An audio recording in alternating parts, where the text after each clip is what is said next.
Welcome. Today we're going to be taking a look at how you can build a lead generation funnel in 3 simple steps. So, what we're actually going to be doing is we're going to be reviewing one of my own. And sorry if that feels overly promotional. That's just what we're going to be doing in this video today. I use it for myself. I'll show you the exact things that I use when I'm building this out. And then, obviously, if you have any questions, feel free to drop them below and we can have a conversation about it.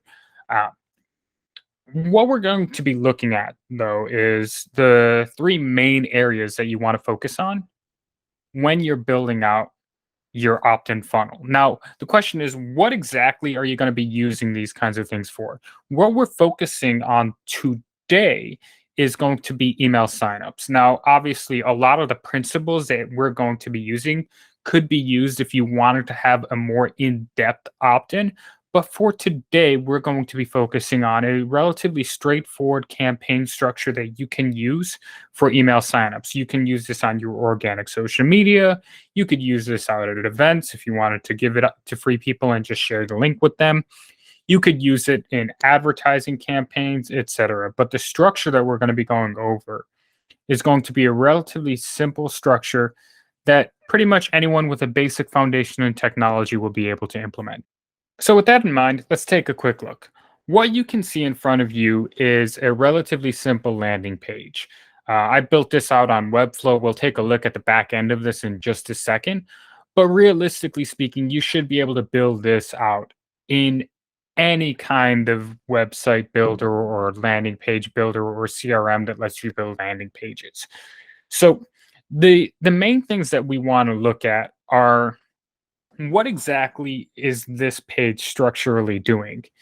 The first rule is that you don't really want to have any other links on the page. Obviously, you want to have a privacy policy at the bottom. I obviously over here need to update that year, but I'll do that in just a second. Actually, I'll do this on this video together.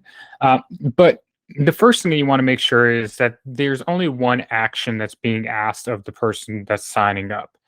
In this case, we're asking them to sign up with their first name and their email address. Obviously, if you have a strong benefit, you can ask for more if that's what your campaign requires, but we're just looking at the simplest form of this kind of campaign today. The next thing is you want to have both an identity element and a benefit element. Now, obviously, this question right here is the beginning of an identity. If I wanted to be more specific for a specific industry, etc., then most of this could be tailored for that. So an easy example would be, let's say I wanted to have this be for real estate. I could be like, get your free real estate lead generation playbook. But I intentionally for myself want to have it broad. So what I have here is people who are looking to get more sales. That's the identity element, looking to get more sales. Well, if they answer yes to that, then they're likely going to want to continue reading. And remember, the number one rule in copywriting is that each line is only there to get the person to the next line, which by the end leads them towards taking an action. So, looking to get more sales. This is the identity element. This is somebody who is interested in getting more sales. Obviously, that's broad. With more specific campaigns, you're going to want to tailor that down quite a bit more. You're going to want to call out an industry, a certain title, etc. But for what I'm doing here, this is perfect for me. Next, what is the benefit? Well, it's a free lead generation playbook. They can get their free lead generation playbook when they sign up. From there, you say in this free playbook, you'll discover, and then you can just have some benefit driven bullet points, the exact resources you need to generate high quality leads online and offline. Well, if somebody's like, oh, well, is this only for advertising? Well, no, they see here it's both online and offline. That's a benefit. What else? Well, how to get qualified appointments from social media. Well, if somebody's in sales, they may need to generate appointments. Boom, there's a benefit for them. And then over here, advertising secrets most media buyers don't want you to know. And so that's the kind of bullet point that's being like, oh, there's some hidden things here that most people don't want you to, that, most people in advertising won't tell you. So each of these bullet points is speaking to a different part of that audience. But the main point thing here is that you have the identity element, you have the benefit, you have some bullet points, and then from there you have a declarative statement and then the form for them to sign up. It's really that simple. You do not want more, especially for a simple opt-in page. Now, if this was a sales page, if you were going to have a super comprehensive page where you're going to trying to get somebody to pull out their credit card and be like, "Hey, look, I want you to pay for this right now." You're going to want to do a lot more than that. But this is not a video about building sales pages. This is about lead generation. So, once they sign up, is where the next steps come into play. The one thing I just really wanted to quickly look at together, though, is as I promised over here on the back end, let me just update that right there. We just published that. Perfect. But as you can see on the back end, let's take a quick look before we move on to the next section. You can see how this is formatted. I have a split column structure on the page. I've got the form over here. Make sure that you title your form correctly so that it's easy for you on the back end.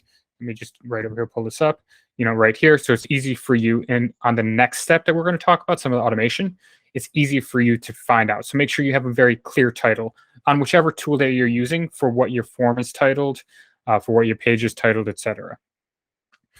You also want to make sure, if we take a look over here, you can see that the domain very clearly states what it is. And as you can see, it's also on my own domain, which I always recommend for people to do. But the next step that we're going to take a look at is once you have this in place, this and also the picture, you can have this be a picture of you. You could have it be your company logo. You can have it be something like this, which is, obviously a visual representation of what they're going to get. They're getting a free PDF. It's not actually something that they're purchasing. There's no physical asset here. But you want to make sure that you have something relatively simple here. And again, I really want to reiterate, you do need to have a privacy policy, especially if you're going to be using this for advertising on any digital platform. The next step that we're going to look at is using a tool called Zapier. Now, Zapier is basically an all-in-one business automation platform. And so what they do is they have API integrations and webhooks with the vast majority of internet platforms. If they don't have a direct API integration, then as long as the company or the platform or software tool that you're working with has any level of competency, Zapier will be able to link into them with a webhook. Now, I'm going to keep it really simple for what we're doing here, but I'll show you how it's actually a lot more straightforward than you would expect. So, as I said, I have built this landing page on Webflow. That's where my website is. It's super easy for me. There's no additional cost. I don't have another landing page builder right now. I've used tons of them in the past. For me right now, I'm having it all in one place. However, you're going to want to have your trigger action be coming from wherever your landing page is. So if it's on Webflow or WordPress, or let's say you're using Lead Pages, or let's say you're using High Level or whatever CRM, from there, you'll be able to say that when this specific form, and remember how I emphasize how important it is to title your form correctly. Well, that's because you want to make sure that you have your app, which is the platform that is happening on. Let's say your landing page is on Lead Pages. Then your app would be Lead Pages. Your event would be the form submission. Over here, you have your account. And then over here, you make sure that you're pulling in the right form. That's why the name is so important. From there, you'll do a quick test. We're not going to go too deep into it right now, but you'll just do a quick test to make sure that it's pulling in the data correctly. You may need to actually submit the form on your page over here. You might need to actually submit the form and, just put in your own name and email just so that it has an action that it can pull in. And then from there, you'll have the form submission. Next, you're going to want to add them into your CRM or into your email marketing platform. For what I am doing here, this is just going to be going into ActiveCampaign for email marketing. However, you may have a CRM already set up, or you may use a different email marketing platform. I don't want you to get too caught up on which platform we're using here. We're just looking at a broad level look at exactly what kind of structure you want to do here in Zapier, which is pulling in the form submission from platform 1 and moving it into platform 2. So over here, you see create or update a contact in ActiveCampaign. I selected the app. I selected create or update a contact. I selected over here my account. Over here, I selected which list I wanted to add them into. And then from here, I put my email, my first name, and I added a specific tag so I can easily know exactly which campaign they came from. Now, once this lead is in active campaign, once this person who signed up is in active campaign, from there, you're going to want to set up an automation. So as of right now, this is us looking at the back end of active campaign for email marketing. Again, these kinds of automations, you'll be able to set these up in whichever email marketing platform or whichever CRM that you're using. If your CRM does not have automation, if your email marketing platform does not have automation, please shop for better tools. However, most at this point do. And it's a very simple automation. We're not today going to be talking about long form, more longer term email marketing strategies. We'll save that for another video. However, what we're going to look at is just the very simple delivery mechanism of right over here, we have an automation setup so that when a contact subscribes to this list, and that subscription is happening over here because when we create this new contact, we have them over here joining this list. And then once they're subscribed to the list, we have it set up to send an email. And you can see, I'm not going to open the email right over here, but you'll see there's a link over there delivering that resource to them. Now, that resource could be a free PDF. It could be an event invite for an online or in-person event. That part is really specific to your business, and I can't really comment on that unless we have that conversation, unless I get to know you, unless I get to know your business and your goals, etc.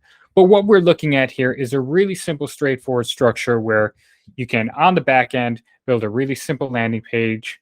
And I would recommend this structure, very simple, having a leading question, having a declarative benefit, having a few bullet points about what they're going to get, and then asking just for something simple like their first name and their email address.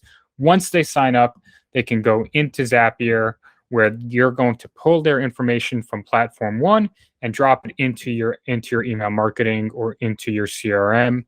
And then from there, you can have a follow-up campaign. Again, this is a very simple one. We can talk about ones that are more in depth in the future. However, having a campaign that delivers exactly what it was that they promised. Now, for example, if this was, let's say, an online event that was being hosted 2 weeks from now, you could have the sign up saying, thank you for signing up. I'll send you the link the day before, and then have some automation set up to deliver that link to them the day before. Relatively simple stuff that you can do in the back end with your email marketing. But the main purpose of this is just to make sure that you're well-resourced in your business, that you have the ability to grow your list, to get people from something ambiguous like social media, where you never really know how many people are actually seeing your posts, to get people maybe from an advertising campaign, or maybe you're at an event and you want to get people to join your email list, or maybe you are doing SEO on your website and you want to make sure that people sign up. These are all things that you can get in place, where if it's at the bottom of the blog, click here to get this, and then they go to the page that we just talked about. Or if you have a little QR code that goes to the page where they could sign up. Or if you have it on social media where you write a post talking about something and then you have this as the invitation at the end of it. These are all really simple, straightforward things that you can get in place to make sure that it's very easy for you to have people sign up for your list. And then from there, you can market to them long term. So on that note, I hope that this video has been helpful. If you have any questions, feel free to drop them below. Don't forget to like, subscribe, and share this with a friend. And I hope you're having a wonderful day.